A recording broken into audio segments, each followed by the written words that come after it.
Estimados asociados, la Ley 21.188, que modificó diferentes cuerpos legales con la finalidad de proteger a los profesionales y funcionarios de los establecimientos de salud y a los profesionales, funcionarios y manipuladores de alimentos de los establecimientos educacionales, entró en vigencia el 13 de diciembre del año 2019. Esta ley se caracteriza por incorporar diferentes tipos penales. El primero de ellos corresponde al tipo penal de amenazas, que está contenido en el artículo 297 bis del Código Penal, y que establece que cuando las amenazas se hicieren en contra de los profesionales y funcionarios de salud, públicos o privados, o contra los profesionales, funcionarios y manipuladores de alimentos de establecimientos educacionales, públicos o privados, al interior de sus dependencias, o mientras estos se encontraren en el ejercicio de sus funciones, o en razón, con motivo u ocasión de ellas, se impondrá el grado máximo o el máximo de las penas previstas en los dos artículos anteriores en sus respectivos casos. Lo novedoso de este delito es que castiga con la máxima sanción penal a aquel que amenaza a funcionarios de salud, de educación y manipuladores de alimentos, por lo que a través de este delito se busca desincentivar cualquier clase de insultos en contra de dichos trabajadores, los que pueden consistir en garabatos o ataques de otra naturaleza. En segundo lugar, la ley 21.188 sustituyó el artículo 298 del Código Penal al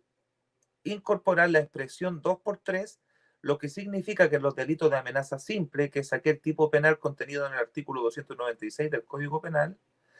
amenaza que no representa un mal grave y que está regulada en el artículo 297 de dicho ordenamiento, y la amenaza especial en contra del funcionario municipal del artículo 297 bis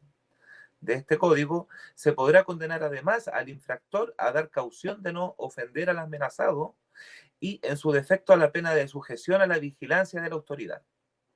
En tercer lugar, la ley 21.188 eliminó del artículo 401 del Código Penal la expresión maestros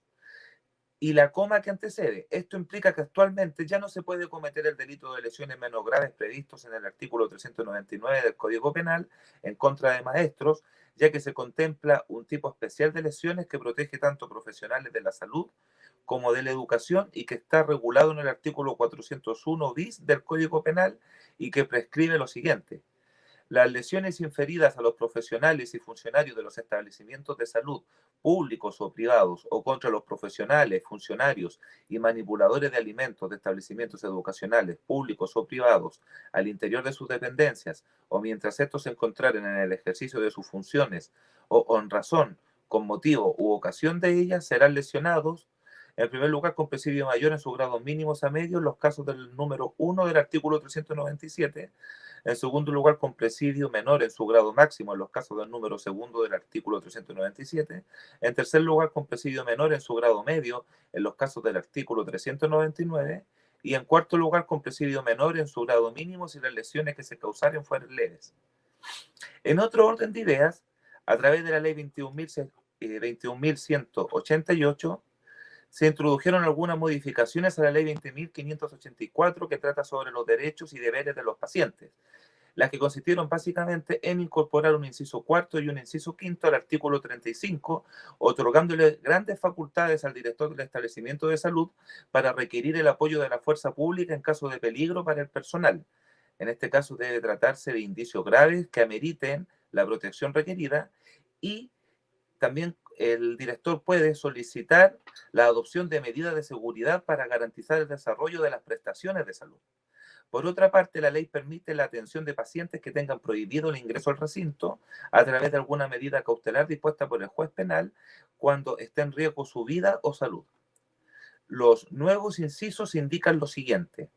la autoridad del establecimiento podrá requerir a quien corresponda los medios de seguridad adecuados para asegurar el normal desenvolvimiento de las actividades desarrolladas en esta, impidiendo el acceso de la o las personas que porten armas o artefactos incendiarios. Para estos efectos, en cada uno de sus accesos podrá disponer dispositivos de detección de metales o arco detector de metales. Asimismo, la autoridad del establecimiento podrá requerir el auxilio de la fuerza pública en caso de indicios graves que permitan presumir respecto de una o más de las personas que se encuentran en el establecimiento que pudieran atentar contra la vida o la integridad de los miembros del equipo de salud y con la finalidad de restaurar el normal desenvolvimiento de las actividades desarrolladas en este.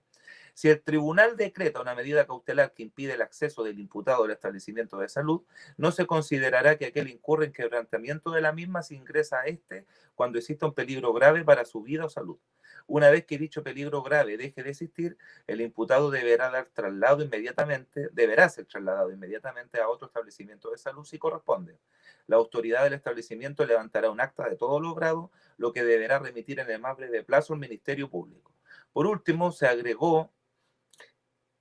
el siguiente artículo 35 bis a la Ley de Derechos y Deberes de los Pacientes, que dice lo siguiente: los integrantes del equipo de salud y los trabajadores de los establecimientos de salud de prestadores institucionales que, con motivo del desempeño de sus funciones clínicas, técnicas o administrativas,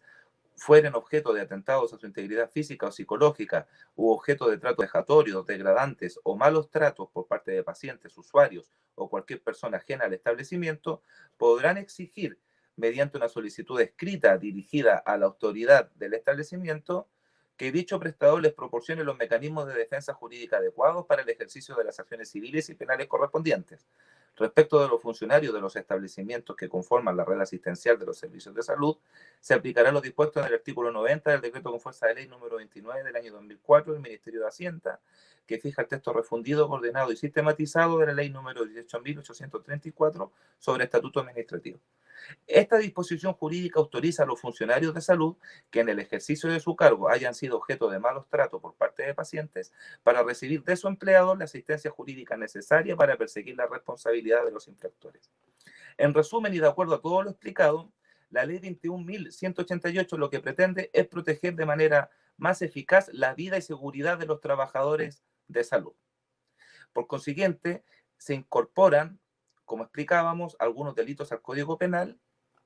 y se endurecen las sanciones relacionadas con delitos ya existentes, como ocurre con las amenazas previstas en el artículo 297 bis del Código Penal. Por consiguiente, se castiga con la máxima sanción a todo aquel que amenaza a funcionarios de salud y también a aquellos que se desempeñan en el ámbito de educación y de manipulación de alimentos. Asimismo, se robustecen las facultades de los directores de establecimientos de salud para requerir el apoyo de la fuerza pública en caso de peligro grave para su personal. Y finalmente, y tal como comentábamos, se puede restringir el acceso de cualquier persona al establecimiento de salud si existen causas calificadas para ello. Porque lo que se persigue es, como señalábamos, adoptar medidas más eficaces de prevención a favor de los trabajadores de la atención primaria de salud municipal. Ahora bien, ¿cómo se hace efectiva la responsabilidad penal de los infractores? Para ello, el trabajador debe acudir al departamento jurídico de la municipalidad correspondiente y solicitar de parte del equipo jurídico que se interpongan las acciones legales respectivas, las que pueden ir desde una denuncia hasta una querella penal. Por otra parte, el afectado, entiéndase el trabajador de atención primaria de salud municipal, igualmente puede accionar por su cuenta, denunciando el hecho ante Carabineros de Chile, la Policía de Investigaciones o incluso ante el Ministerio Público. Igualmente puede contratar a su costa servicios jurídicos y acudir ante la jurisdicción penal solicitando el auxilio tutelar. Finalmente, cabe señalar que hoy en día el ordenamiento penal se pone de parte del trabajador de atención primaria de salud municipal y le otorga un conjunto de mecanismos y de dispositivos para asegurar y proteger eficazmente su vida. No obstante ello, el principal obligado en esta materia continúa siendo el empleador, quien debe aplicar lo dispuesto en la ley 21.188, lo dispuesto también en el Código Procesal Penal y también lo señalado en la ley 18.883 y en la ley 19.378. Esto sería, espero que les haya gustado esta capacitación y nos vemos en una próxima oportunidad.